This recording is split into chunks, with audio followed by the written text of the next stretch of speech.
मैंने एक PIL file किया था कि वंदे मातरम को भी जनगण मन के बराबर सम्मान मिलना चाहिए।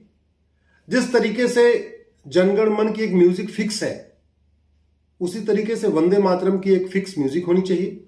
जिस तरीके से जनगण मन को गाने की एक टाइमिंग फिक्स है, उसी तरीके से वंदे मातरम की एक टाइमिंग फिक्स होनी चाहिए। जिस तरीके से जनगण मन को सम्मान देने के लिए एक प्रोटोकॉल बना हुआ है कि वो स्कूलों में गाया जाएगा, जितने गवर्नमेंट फंक्शन होंगे उसमें गाया जाएगा, जब गाया जाएगा तो सब लोग खड़े रहेंगे, उसी तरीके से वंदे मातरम के लिए भी एक प्रोटोकॉल होना चाहिए। उसकी टाइमिंग फिक्स होनी चाहिए, उसकी म्यूजिक फिक्स होनी चाहिए। उसके लिए जब गाया जाए तो सब लोग खड़े होकर गाएंगे, जो भी एक पूरा प्रोटोकॉल बनना चाहिए। दिल्ली हाई कोर्ट ने केंद्र सरकार के गृह मंत्रालय, कानून मंत्रालय एवं कल्चरल मिनिस्ट्री को नोटिस जारी किया था। गवर्नमेंट का जवाब आ गया है। मैं सरकार को भी धन्यवाद देता हूं कि गवर्नमेंट ने कोर्ट में कहा है एफिडेविट पे कि हां, वंदे मातरम और जनगण मन दोनों को बराबर सम्मान मिलना चाहिए। यह मैंने पीआईएल क्यों फाइल किया, इसको मैं आपको बताता हूं।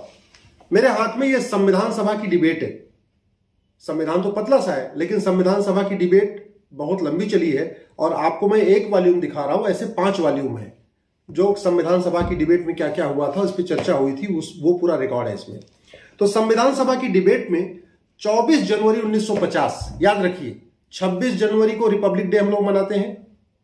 26 जनवरी 1950 को रिपब्लिक डे घोषित हुआ। उसके 2 दिन पहले यानी 24 जनवरी 1950 को संविधान सभा की अंतिम बैठक हुई। जब पूरा संविधान बन गया, एक विषय पे झगड़ा फंसा हुआ था कि भारत का राष्ट्रगान क्या होगा, नेशनल एंथम क्या होगा।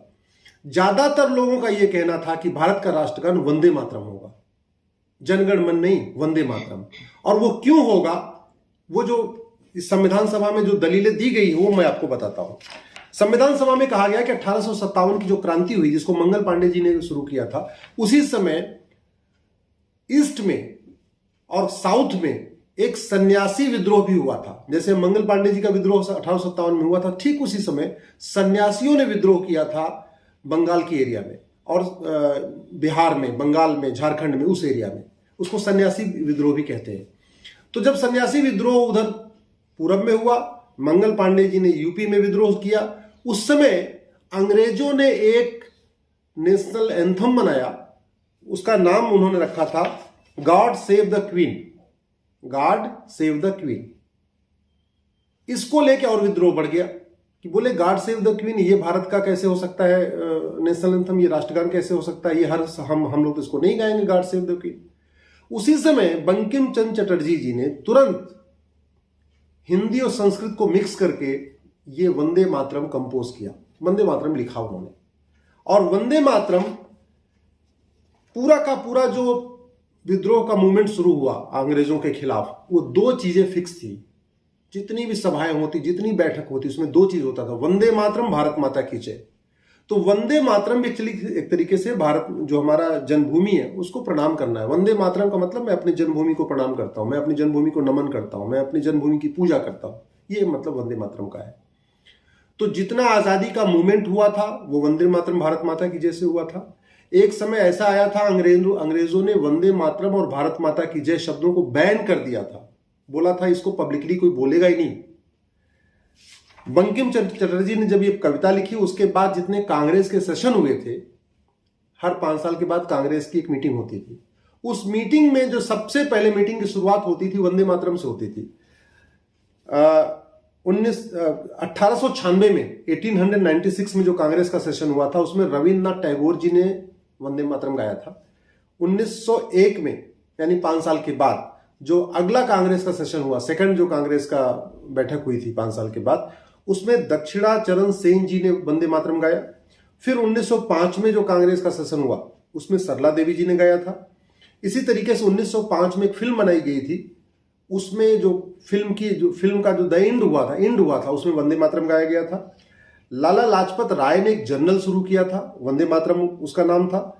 1907 में, ये बड़ी इंपॉर्टेंट है, 1907 में भारत का पहला राष्ट्रीय झंडा डिजाइन किया गया। मैडम भीकाजी कामा, जिनके नाम पे दिल्ली में एक भीकाजी में कामा प्लेस है, तो भीकाजी कामा ने वो झंडा डिजाइन किया था। उस भीकाजी कामा ने जो झंडा डिजाइन किया था, जो पहला राष्ट्रीय झंडा डिजाइन हुआ था, उसमें वो भगवा कलर का था और उसमें बीच में वंदे मातरम लिखा था। याद रखिए, पहला जो झंडा डिजाइन हुआ वो सैफरॉन कलर का था, भगवा कलर का था, और उस पर और कोई सिंबल नहीं था, केवल वंदे मातरम लिखा हुआ था। इसी तरीके से राम प्रसाद बिस्मिल जी ने गजल लिखी थी, वो वंदे मातरम थी। अखबार निकलता था, उसका नाम वंदे मातरम था। तो कुल मिला के पूरा का पूरा जो हमारा आजादी का मूवमेंट था वो वंदे मातरम भारत माता की जय पे था।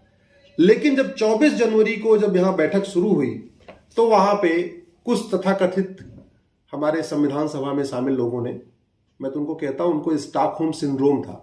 ऐसे बहुत सारे लोग हैं हमारे देश में, आज भी हैं, जिनको किसी को, बहुत सारे लोगों को स्टॉकहोम सिंड्रोम था। तो जो लोग स्टॉकहोम सिंड्रोम से पीड़ित लोग थे, उन्होंने बोला नहीं नहीं नहीं, जनगण मन गाना चाहिए। उसका विरोध किया गया। उन्होंने कहा भी कि जनगण मन शासक की वंदना है और वंदे मातरम राष्ट्र वंदना है। यह अंतर है दोनों में। जनगण मन में हम अपनी जन्मभूमि की वंदना नहीं करते, जनगण मन शासक की वंदना है। वहीं वंदे मातरम राष्ट्र वंदना है, हम अपनी जन्मभूमि को प्रणाम करते हैं, उसकी आराधना करते हैं।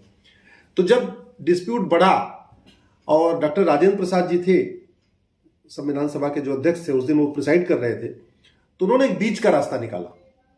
उन्होंने कहा कि ठीक है, जनगण मन हमारा नेशनल एंथम होगा, लेकिन वंदे मातरम को भी बराबर सम्मान मिलेगा, उसको भी एकदम बराबर इज्जत मिलेगी।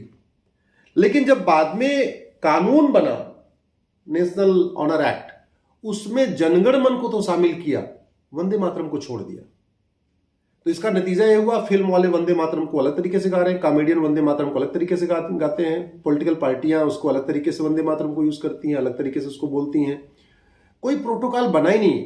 इसलिए मैंने पीआईएल फाइल किया, और पीआईएल में जो ऑर्डर हुआ था, जो पहला ऑर्डर हुआ था, उसमें भी कोर्ट ने ये जो संविधान सभा की जो 24 जनवरी 1950 की डिबेट का जो पार्ट था, जिसमें उन्होंने कहा था,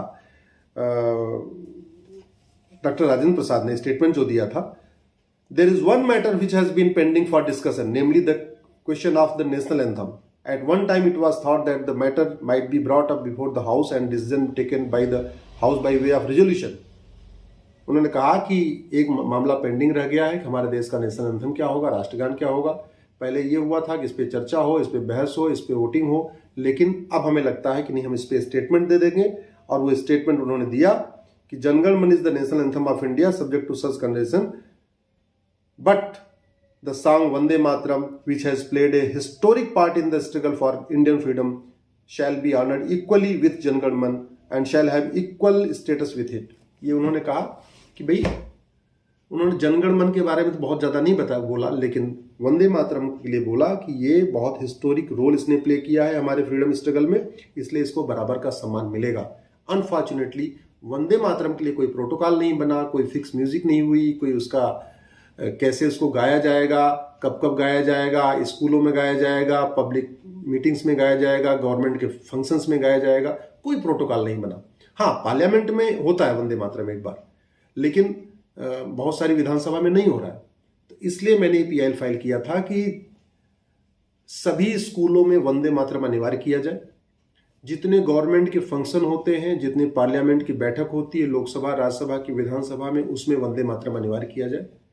उसी को लेके कोर्ट ने नोटिस जारी किया था। अब सरकार का जवाब आया, मिनिस्ट्री ऑफ होम अफेयर्स का जवाब आया है कि हम इसको मानते हैं, इसको बराबर सम्मान मिलना चाहिए।